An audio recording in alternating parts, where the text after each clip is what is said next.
If you ever wondered why we never saw many fighting games based on the Star Wars franchise, then prepare yourself for a history lesson. And while you're at it, grab some popcorn too, because you're gonna have fun hearing about this disaster. Star Wars Masters of Teras was released on the PlayStation in 1997 by LucasArts.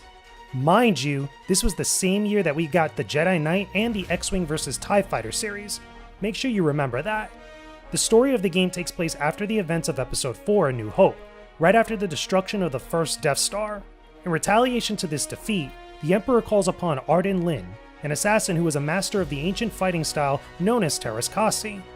Real talk, it's basically just hand-to-hand combat, utilizing powerful punches that are said to rival the intensity of blaster fire and explosives. It also utilizes incredible speed and acrobatics for the user. I feel this is a bare-bones explanation for something easily compared to the fighting from the Tekken series. Even the word Teras translates to steel hand, much like the Iron Fist tournament. But is this style of fighting any better than just learning the ways of the Force? I honestly don't think so, but I digress, people. Anyway, Arden Lin is chaperoned by Darth Vader as she tries to eliminate key figures within the Rebel Alliance, which puts Luke Skywalker, Princess Leia, Han Solo, and Chewie within her sights. And that's literally it.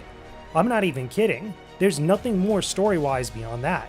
I tried to look up some more info in a few other places to see if there was any other supplemental material that detailed the plot, but there's absolutely nothing out there. You only get a short prologue at the start of the game, and that's about it. To say that I'm disappointed would be a massive understatement. Take a seat, young Skywalker.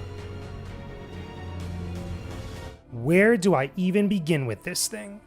To put it bluntly, Masters of Teras is a train wreck of a game. The fighting is completely unbalanced, and the controls and movement are stiff and feel broken. Seriously, I sat down to play this game, and after the first 10 minutes I already had a bad feeling about this. I have a bad feeling about this. I've got a bad feeling about this. Oh, I have a bad feeling about this. So what do I mean exactly? The game is heavily inspired by the Tekken series, both in concept and in design. The problem is that it tries to replicate what made Tekken so fun to play without any of the important ingredients to do so. The first thing I did was play with Luke Skywalker in the game's arcade mode, and I was met with some of the most janky and uncomfortable fights ever. Most of my special attacks almost never worked the first few times that I tried to do their inputs, which can be tedious and annoying in the middle of a battle. On top of that, the computer AI opponents always felt like they had the upper hand no matter what difficulty setting I was on. I would try to do attacks and get stifled by my own character's unresponsiveness, and then get beat down by random moves that the character would throw out frequently. It got super frustrating and forced me to redo many of the fights I got into.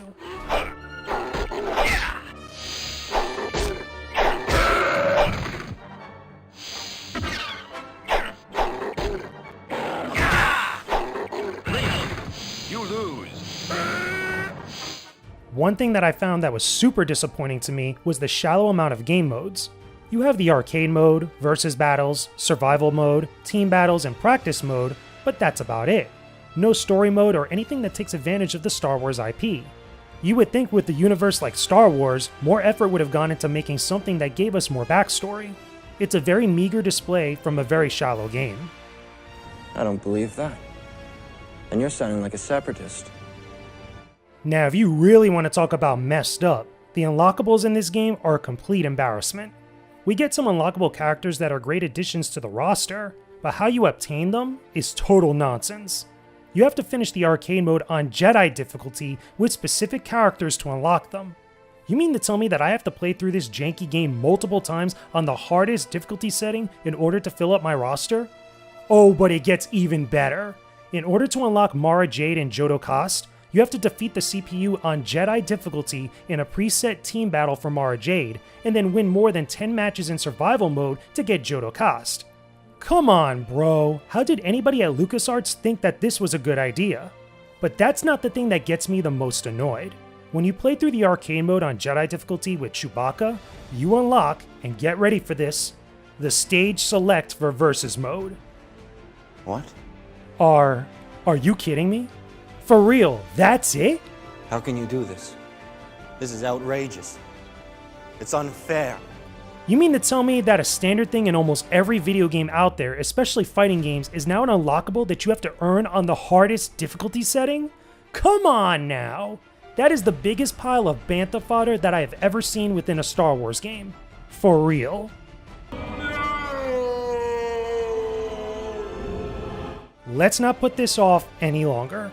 Can I recommend that you check out Star Wars Masters of Teras on the PlayStation? Hell no! This game is horrible, absolute trash, complete bantha fodder. This honestly has to be one of the worst, if not the worst fighting game that I have ever played in my career of reviewing video games. It's seriously that messed up, with very little things to offer anybody. Even the most die-hard Star Wars fans will look at this game with sheer disgust for how bad it is. Avoid this thing at all costs, otherwise you're on a one-way trip to the dark side. Fear leads to anger. Anger leads to hate. Hate leads to suffering. I couldn't have said it any better than myself, Master Yoda.